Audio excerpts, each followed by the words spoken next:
Good morning and welcome to your Farm and Home Show. I'm Kristi Shive, and this morning we're visiting with my coworker, Kristin Hildabrand. She's Warren County's horticulture agent here in Warren County. You have some beautiful ingredients in front of us. Kristin, what are we making? Yeah, so we've got a recipe for fall slaw. It's from our Plan, Eat, Move website, which I feel like is really helpful because it's got a lot of different recipes. And this particular one has local ingredients that you can find right now. In our bowl, we've got a cup of shredded cabbage. Now you can use red, purple cabbage if you've got that too, that's perfectly fine.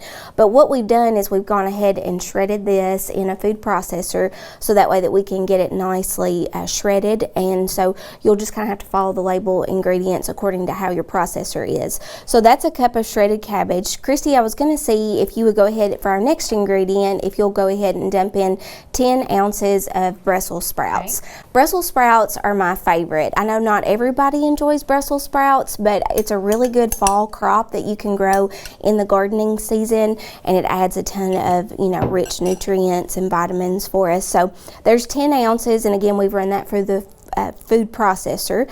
Also, we've got one apple, a green Granny Smith apple. So if you want to add it to our big bowl, basically we've now this calls for dice, but we just went ahead and ran it through the food processor just to kind of see how it would do all together. So that is the main three. Now to this, you'll also need half of a cup of diced celery. So this is gonna give a nice crunch to our fall slaw. We've also, for added color, 1 cup of yellow bell pepper, and we've gone ahead and diced that up. And then next, we've got a half a cup of dried cranberries. A little bit of sweetness there. Yes, I love some dried cranberries. And then also, we've got a 1/4 of a cup of raw shelled sunflower seeds.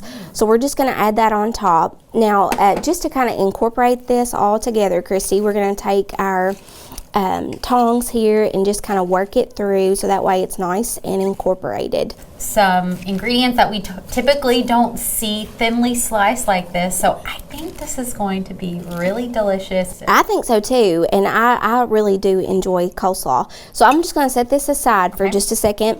Next, I'm going to go to my wet ingredients. So in a separate bowl here, we've got a 1/4 of a cup of olive oil, and what we're going to do is add in a few extra ingredients, a teaspoon of some celery seeds. We did have the celery in with our coleslaw, so I think that's going to help. And then also, honey is in season for the fall. So this recipe calls for about 2 tablespoons of some honey, and honey is something that you can buy right now, have it so that way that you can pull out, especially for those fall and winter dishes coming up.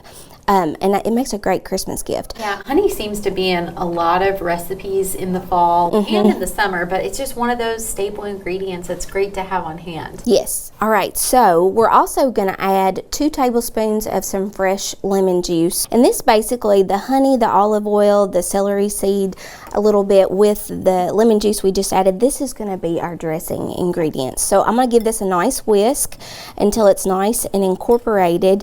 And all we're going to do, Kristi, is, the biggest part probably was shredding up all these ingredients. But we're just going to pour this directly on top of our coleslaw. So that's going to give it some great flavor, Kristin. I think with the honey and the olive oil, it's really going to bind all of that together. Thank you for giving that a nice toss. So we just want to toss it all over the mixture. Yeah, and sometimes people like their coleslaw to be cold. So if you want to, throw this in, like once you get it all incorporated, you can throw it in the refrigerator. And we're going to show actually here how we're going to plate it up. So Kristi, what we've done is we've actually plated this up with some pork tacos. And so I really like this fall slaw with pork. And what we've done is we've just added it to a soft shell taco and then put the pork down on top of that, and then also just layered it again with our fall slaw, and then did a little bit of garnish with just a little bit of cilantro and a little bit of lime juice if you wanted to. I feel like a lot of people like fall slaw as a side, but this is just another way that you can incorporate it into your meals at home. Now, Kristin, if someone wants this recipe, tell us one more time where they can go. Yes, so if you want to check out the fall slaw recipe, it's on our Plan, Eat, Move website. You can also check it out at your local extension office. Thanks for joining us today on the Farm and Home Show, and we'll see you next time.